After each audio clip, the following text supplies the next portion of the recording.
Hello, and thank you for listening to this video in which I will talk with Håkan Jonsson, who is the lead architect data strategy at Swedbank. He is one of the speakers at the upcoming Data 2030 Summit, which is happening this month in Sweden. Håkan, thank you for finding the time to do this interview. Can you introduce yourself? Tell us more about your professional background and current working focus. Yeah, sure. I started out actually long ago in the area of cognitive science as a student, and after that I spent about 10 years in the area of speech and language technology and dialogue systems, which, well, at that time kind of was an immature field compared to now. Anyway, after that I went on to general systems management and ended up in the BI and analytics space. So now I've been, being the, as we say, investment lead architect for a few initiatives lately in data lakes, analytics, and so on. Currently for trying to execute on our data strategy at Swedbank, but I also work with our data warehouse modernization and such things. So that's basically what I do now and where I come from. Impressive. Thank you for sharing that. And as I said, you're one of the speakers at the Data 2030 Summit, where you will present on the topic Swedbank's data strategy-based architecture for increased delivery, balancing legacy and new directions. What can the delegates at this event expect from your presentation? Yeah, well, I plan to start with saying a few things about the data strategy we have. And then, since I also work on platforms and such capabilities, I hope to be able to connect the dots between the data strategy, see how it goes through a few architecture drivers and so on, some principles if you like, and then see what we're actually doing on the other end. That's more or less my plan. We'll come back more to your presentation and discover more insights about what you will cover through it. But for now, I want to hear your thoughts about the journey that Swedbank had through the years, and I mean about AI and cloud transformation journey. We were following it through different presentations that we had at our conferences, and it was interesting to know how everything is going. But can you tell us how everything started, how everything looked back then, and where are you on that journey now? All right. Yeah, that's a good question. And from my horizon, this journey started in about 2016, and we had many of the challenges that I imagine are not at all unique to us. Data availability, trying to go into the new space of advanced analytics and such things. So we started there building a few analytics and, big data platforms, if you like. That's the word we used then. And since then we have built on that. We implemented a data lake. We lately modernized the data lake and moved it to cloud, so that's up and running. Then I worked very close with my colleague Sandeep Ramachandran, who's presented that before. So that's very much part of the same journey. Now we have the latest things we are doing is that we have really formulated this data strategy together with the information management team led by David Huselius, who may show up in these events as well. And now the very latest thing is that we're trying to act on this. And part of it, I would say, is to also modernize, possibly embarking on a cloud journey for our data warehousing. As I said, interesting, and it will be even more interesting to listen to your presentation. So back to that, the presentation will focus on Swedbank mission to update the data architecture using a modern data platform and AI and cloud transformation as a driver. Can we know more why it's crucial for organizations' business goals, especially to develop and adapt data strategy? And what's the role of data architecture in the overall data strategy? Well, I would say that First of all, here we're talking about the data space, and we have many other teams, especially in the AML and AFC area, that are very savvy in data science and various machine learning techniques and so on. They have probably talked a few times also on your events. So that I would say would be another dot to connect here. The data strategy is really important to try to find a comprehensive way to enable all this. You could say that the goal of any data architecture, and well, I guess data strategy then, is to provide quality data for insights, timely and available and so on.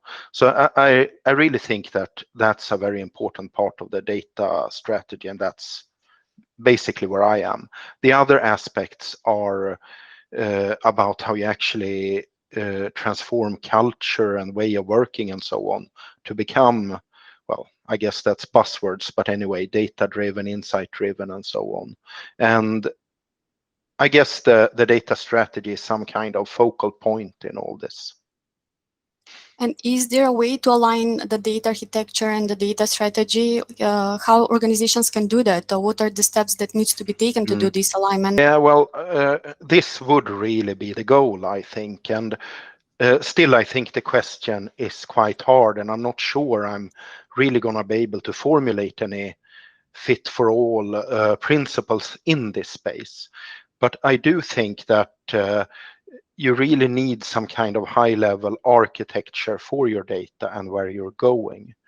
Well, if we try to find a few examples here, then things we have worked on is the actual how you get access to data in many data stores. How do you unify these data stores to provide one comprehensive enterprise data view and so on. In Swedbank, we have a very strong practice around our data warehouse, and we're going to have that going forward as well, combined with the lake, the data lake, and so on. But we really need them to be available to everyone and to enable the other deliveries. So yeah, that's at least an attempt at going for some principles here. Let's say a principle of enabling. Good to know, good to know. And many organizations actually are trying to be forward-leaning, but in the same time, they are supportive of old legacy infrastructures. Can a data strategy align this kind of dual objective? Yeah, I'd say that this question, the way you state it, really describes us, right? And here, I think the role of the data strategy would be to be forward-leaning, to try to make us move forward. But one of our big challenges is to respect and keep and move forward on our legacy. With keep, of course, I refer more to the deliveries rather than the actual well, systems and the stuff we have in the basement, so to say. But I think that the strategy really can direct a path forward for the warehouses. And I mentioned enablement before, and that is something a word that we tend to use in how we're going to deliver and so on. So I guess the question there is how you actually avoid some of these well-known problems of bottlenecks and so on. But we still need these things in the area of risk and pricing and so on. But we also need to go more for the customer facing and differentiating propositions to customers. So you touched upon my next question, actually, or what I want to ask in my next question, and that's how to support delivery through enablement and federation. You will speak about this in your presentation. Can you tell us more about this? Yeah, it's not really easy to get this to work. How do you really organize? How do you get your teams to really deliver and so on? We constantly look at our operating model at Swedbank, and we are a really large organization around data. And we are important to a lot of deliveries. If we start with enablement, it means that actual teams, feature teams, if you like, they must be able to do things as independently as possible, but we still need to support them with frameworks, best practices, and platforms. Federation was mentioned here, I think, and by that I would say that you find a balance between the common governance but independent delivery. Not easy. Yeah, I must agree. And you mentioned several times during this talk the importance of a data team. And we've had previous interviews and presentation on our events that are concluding this, that the team is very crucial when developing data strategy and providing proper education, or as you said, framework, tools, and so on to support them. It's also crucial of making the data approachable to the team. So what are your thoughts on this? And especially we are curious to know how Swedbank approached this when developed the data strategy-based architecture. Yeah, all right. Well, if we talk about developing the data strategy first, that is actually located in a certain unit called information management, where you have all these things like data governance and so on. And that is headed by our CDO, David Huselius, and we have a head of data strategy, Linnea Lind. So how to set up this and how to really write the strategy, maybe you could invite them to talk sometime. Then now, as for the data architecture, and you may notice here that when we speak data architecture, we're touching into information architecture and such things as well. It's the word we use, right? How we're gonna actually formulate this this architecture is work ongoing. One really important thing is right now we're working with our colleagues at Enterprise Architecture to make this a natural part of our enterprise target architecture process. Thus, part of the data architecture we talk about, the drivers and so on, should be part of the general enterprise target. Interesting, more dots to connect here, actually. And do you have any final advice or recommendations for organizations that are interested in developing data architecture that is based on a data strategy? This data architecture is just one part of many things, and